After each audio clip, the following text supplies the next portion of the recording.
நீ நல்லா இருப்பியா? உனக்கு நல்ல சாவு வருமா? நீலாம் ஒரு மனுஷியா? நீ நாசமா போக உன்ன காலியாயி தூக்க. நீ எங்கேயாவது ரோட்ல போகும்போது அடிபட்டு சாவ. உனக்கெல்லாம் கடவுள் பாரு நல்ல கெதிக்கே நீ போமாட்ட. நீ புழு புடிச்சு தான் சாவ. ச்சீ! இப்படி ஒரு பிறவி அந்த பூமியில. இப்படி இப்படி ஒரு கேவலமான மனுஷியா? அப்படின்னு யாதகத்த கொட்டுற அளவுக்கு என்ன ஒருத்தவங்க பேசியிருக்காங்க. எனக்கும் கொஞ்சம் மனசாட்சி இருக்குங்க.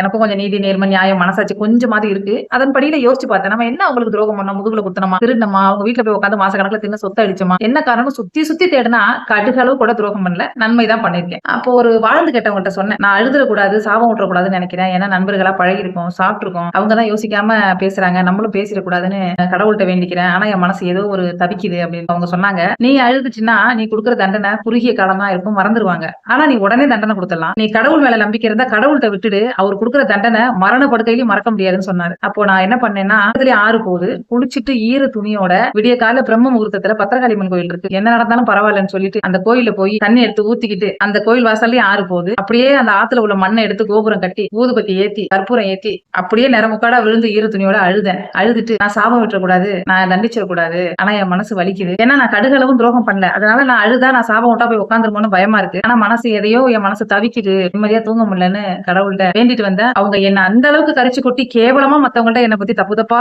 பேசுற அளவுக்கு அவங்களுக்கு நான் என்ன துரோகம் பண்ணிருக்கேன்னு தெரியல. அப்படி கடவுளாகிய உனக்கு தெரிஞ்சதுன்னா இந்த பத்திரகாளியம்மன் தாயே உனக்கு தெரிஞ்சதுன்னா எனக்கு அந்த தண்டனை எனக்கு சந்தோஷமா கொடு, நான் ஏத்துக்கிறேன் அப்படின்ட்டு வந்தேன். இதுல ஏதாவது தப்பு இருக்கான்னு நீங்க சொல்லுங்க. இப்ப என்ன பிடிக்காதவங்க எல்லாம் சந்தோஷம் அப்படின்னு சொல்லி கை தட்டுவீங்க, லைக் போடுவீங்க. என்ன பிடிக்காதவங்க நிறைய பேரு அப்பா உன்னை எவ்வளவு ஒரு திட்டிருக்காளா, எவனோ ஒரு திட்டிருக்கானா ரொம்ப சந்தோஷம்னு சந்தோஷப்படுவீங்க.